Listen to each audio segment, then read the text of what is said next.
दोस्तों, कुछ सब्जियां ऐसी होती हैं जिनको खेत के साथ साथ गमलों में भी ग्रो किया जा सकता है। धनिया भी उन सब्जियों में शामिल है। यही वजह है कि आज हम धनिया को अपने घर पे गमले में ग्रो करने जा रहे हैं।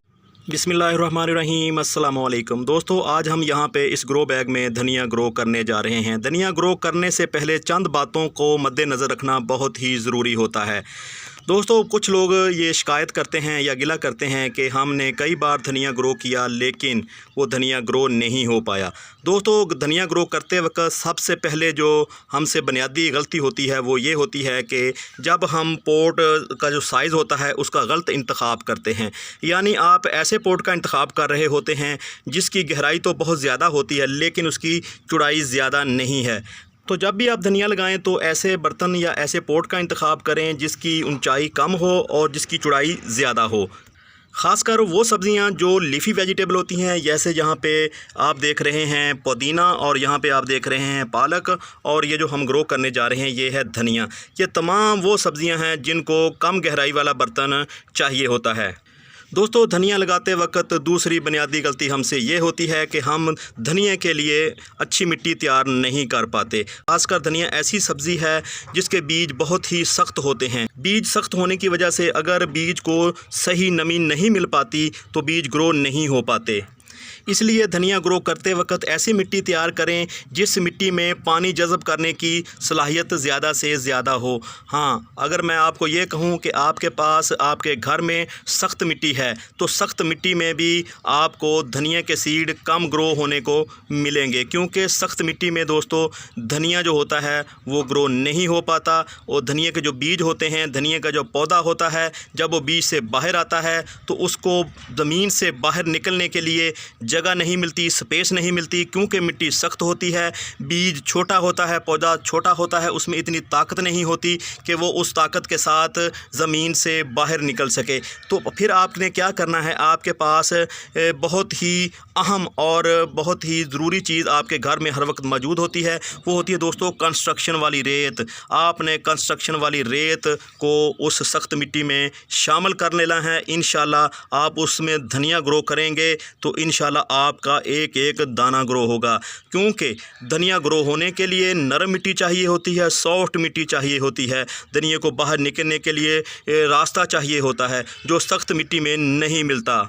अगर आपके घर में कोकोपिट मौजूद है तो फिर आप दोस्तों कोकोपिट का भी लाजमी यहाँ पे इस्तेमाल करें। कोकोपिट का काम ये होता है कि जब आप गर्मियों में धनिया लगाते हैं तो मिट्टी को जल्दी खुश्क नहीं होने देता।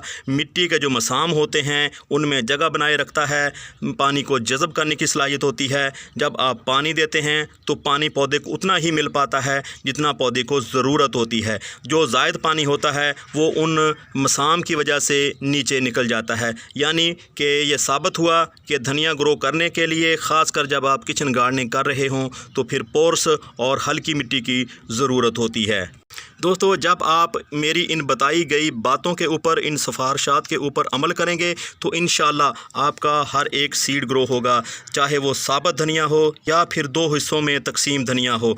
यहाँ पे हमारे पास साबुत धनिया है। हम इंशाल्लाह इस बात को साबित करेंगे कि ये जो मैंने आपको बातें बताई हैं, ये जो मैंने आपको सिफारिशात बताई हैं, अगर आप इनके ऊपर अमल करते हैं तो साबुत धनिए का एक दाना भी मिट्टी में मौजूद नहीं रहेगा। हाँ, शर्त यह है कि धनिए के जो सीड हैं वो बीमार ना हो, मरे हुए नहीं हो, वो पुराने नहीं हो। दोस्तों, धनिया लगाते वक्त हमसे एक गलती ये भी होती है कि जब हम सीड को इस सरफेस एरिया के ऊपर ऐसे ही बखेर देते हैं। सीड बखेरने से पहले आपको इस मिट्टी में पानी देना होगा। जैसे ही हम सीड मिट्टी के ऊपर गिराएं तो सीड अपनी जगह पे सेट हो जाएं, क्योंकि धनिया के सीड हल्के होते हैं तो उनमें हवा भरी होती है सीड में। तो जब आप सीड बखेरने के बाद ऊपर से पानी देते हैं तो सीड तैर कर ऊपर आ जाते हैं। तो आपने सबसे पहला काम ये करना है कि आपने मिट्टी में पहले पानी दे देना है। कुछ इस तरह आपने पानी देना है। तो आप देख रहे हैं कि पानी कितनी स्पीड से नीचे को जा रहा है। तो दोस्तों, कुछ इस तरह आपने सीड को बखेरना है मुख्तलिफ़ पोजीशन पे, जैसा मैं बखेर रहा हूँ। अगर आप एक जगह ही सीड को गिराते जाएंगे तो एक जगह पौधों की तादाद ज़्यादा हो जाएगी, दूसरी जगह पे कम। तो इस तरह आप मुख्तलिफ़ पोजीशन पे थोड़े थोड़े बीज जो हैं वो बखेरते जाएं। इंशाल्लाह आपके जो जर्मिनेशन रेट है धनिया का वो बेहतर आएगा। तो अब आपने काम बाद में ये करना है कि आपने इन सीड को अपनी हथेली की मदद से, पानी पहले ही हमने दिया हुआ है, पानी बाद में भी देंगे, पानी इसको ज़्यादा देना पड़ेगा क्योंकि जैसा कि मैंने कहा कि धनिए के सीड हार्ड होते हैं, इनको ग्रो होने के लिए नमी ज़्यादा चाहिए होती है, तो आपको बाद में भी पानी देना पड़ेगा। जब आप पानी दे चुके हों तो फिर बाद में आपने इसको कपड़े से ढाँप देना है, आपने छाँव में रखना है। तो इंशाल्लाह 4 से 5 दिन के अंदर आपके धनिए के सीड आसानी ग्रो हो जाएंगे। दोस्तों, धनिया ग्रो करते वक्त अगली गलती हमसे ये होती है कि जब हम इसके सीड कम लगाते हैं, एक तो सीड कम लगाते हैं, दूसरा जैसा कि जो मैंने वजूहात बताई, उन वजूहात की वजह से सीड जो हैं वो ग्रो नहीं हो पाते, तो हमारे इस पौधे गमले में कम रह जाते हैं। तो इसलिए आपने सीड लगाते वक्त थोड़े से सीड ज़्यादा लगाने हैं। तो अब आपने इसको पहले मिट्टी से कवर करना है, मिट्टी ऐसी जो नरम हो, जो सॉफ़्ट हो। जिस तरह की मिट्टी हमने ऊपरी तह पे सरफेस पे बिछाई है, इस तरह की मिट्टी आप लेंगे तो इंशाल्लाह आपके एक एक धनिए का दाना ग्रो होगा। दोस्तों, जितनी भी लीफी वेजिटेबल होती हैं, इनको ऐसी खाद की ज़रूरत होती है जो नाइट्रोजन रिच हो। आप कुछ इस तरह बाद में मिट्टी देने के बाद इसको थपथपा सकते हैं ताकि सीड जो हैं फिर से ऊपर ना आ सकें जब हम इनको पानी दें। दोस्तों, ये है वो काम जिससे आपने नहीं चूकना। आपने यहाँ पे पानी इस कपड़े के ऊपर डालना है, तो यहाँ पे देखेंगे कि आपके सीड, एक भी सीड जो है आगे पीछे नहीं होगा। पानी उस हिसाब से सीड को मिलेगा जितनी उनको ज़रूरत है। तो आप इस तरह करके अपना जो बोया हुआ धनिया है उसको पानी दे सकते हैं। तो दोस्तों, अब पानी देने के बाद इसको छाँव में रखेंगे, तो इंतज़ार करेंगे 4 से 5 दिन का। 4 से 5 दिन के बाद इंशाल्लाह हमारा धनिया ग्रो हो जाएगा, क्योंकि गर्मियां हैं। गर्मियों में आपको पता है कि ज़्यादा हीट होने की वजह से सीड जल्दी ग्रो हो जाते हैं सर्दियों की निस्बत। दोस्तों, यहाँ पे धनिया लगाए हुए सिर्फ 5 दिन हुए हैं। 5 दिन के बाद आप देख रहे हैं हमारे धनिए के सीड के अंदर फटाव शुरू हो चुका है। 90% धनिए के बीज ग्रो हो चुके हैं। मुझे नहीं लगता कि कोई भी सीड ग्रो होना बचेगा।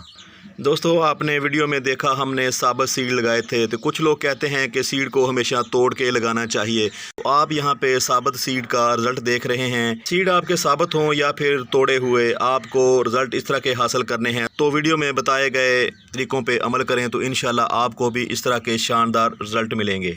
दोस्तों, धनिया को ग्रो किए हुए इस पॉट में आज 10वां दिन है। 10 दिन के बाद आप देख रहे हैं हमारे पौधे तेज़ी से ग्रोथ की तरफ गामज़न हैं। जितने भी हमने धनिए के सीड लगाए थे सारे के सारे ग्रो हो चुके हैं। थोड़े बहुत जो बाकी हैं ग्रो होना, वो भी अभी ग्रो हो रहे हैं। इस स्टेज के ऊपर आपने पौधों को धूप लाजमी दिखानी है और इसका पानी का भी ख्याल रखना है, क्योंकि आप देख रहे हैं कि धनिए के पौधे बहुत ही नरमो नाजुक हैं। अगर आपने थोड़ी सी भी कोताही की, पानी इनको ना दिया तो पौधे सूख भी सकते हैं, क्योंकि थोड़ी सी हीट मिलने के ऊपर ये नरमो नाजुक पौधे एक साइड को झुक जाएंगे। धूप और पानी पौधों के लिए बुनियादी ज़रूरत होती है।